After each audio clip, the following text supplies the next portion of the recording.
Tokyo शहर में एक ऐसी डरावनी दुनिया छुपी हुई है जहां इंसानों के बीच गूल्स रहते हैं जो इंसानों का मांस खाकर जीते हैं, लेकिन बाहर से बिल्कुल आम लोगों जैसे दिखते हैं। इसी शहर में केन कानेकी नाम का एक सीधा साधा कॉलेज स्टूडेंट रहता है जिसे किताबें पढ़ना बहुत पसंद है।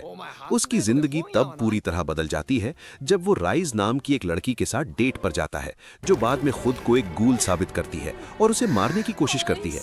लेकिन अचानक हुए एक एक्सीडेंट में राइज मर जाती है और कानेकी को बचाने के लिए उसके शरीर में राइज के ऑर्गन्स ट्रांसप्लांट कर दिए जाते हैं।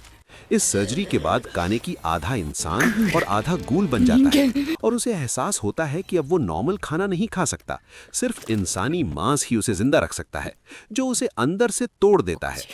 भूख और डर के बीच जूझते हुए कानेकी की मुलाकात एंटेकू नाम के एक कैफे से होती है जहां टोका और योशिमुरा जैसे शांत स्वभाव के गूल्स उसे समझाते हैं कि सभी गूल्स बुरे नहीं होते, कुछ सिर्फ जीने के लिए मजबूर हैं। कानेकी धीरे धीरे इस नई दुनिया को समझने लगता है, लेकिन उसका दिल अभी भी इंसानों जैसा ही रहता है जिससे वो हर पल खुद के अंदर लड़ता रहता है। इसी बीच सीसीजी नाम की एक सरकारी संस्था गूल्स को खत्म करने के लिए काम कर रही होती है और इन्वेस्टिगेटर माधो और एमन जैसे लोग गूल्स का शिकार कर रहे होते हैं।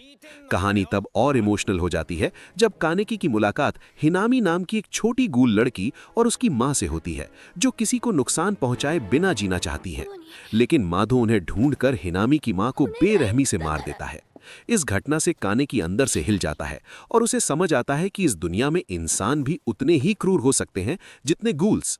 टोका हिनामी के लिए बदला लेने के लिए माधो को मार देती है, लेकिन इस लड़ाई में कोई असली जीत नहीं होती क्योंकि हर कोई कुछ ना कुछ खो देता है। कानेकी अपने पुराने दोस्त हिडे से दूर होने लगता है क्योंकि वो अपनी सच्चाई उससे छुपा रहा होता है। इसी दौरान आओगिरी ट्री नाम का एक खतरनाक गूल संगठन सामने आता है जो ताकतवर गूल्स को अपने साथ जोड़ रहा होता है और शहर में डर फैला रहा होता है। कानेकी इस बड़ी लड़ाई का हिस्सा बन जाता है जब उसे जेसन नाम का एक पागल और निर्दयी गूल पकड़ लेता है और उसे बुरी तरह टॉर्चर करता है, जिससे कानेकी शारीरिक और मानसिक रूप से टूट जाता है। इस दर्द के बीच उसे राइज की हेलुसिनेशन होती है जो उसे अपनी गूल नेचर को अपनाने के लिए उकसाती है। आखिरकार कानेकी अपना डर छोड़कर अपनी गूल साइड को स्वीकार कर लेता है और एकदम बदल जाता है। अब वो कमजोर लड़का नहीं रहता, वो जेसन को हराकर खुद को आजाद कर लेता है, लेकिन अब उसका नजरिया पूरी तरह बदल चुका होता है। वो समझ जाता है कि इस दुनिया में सरवाइव करने के लिए उसे मजबूत बनना ही होगा।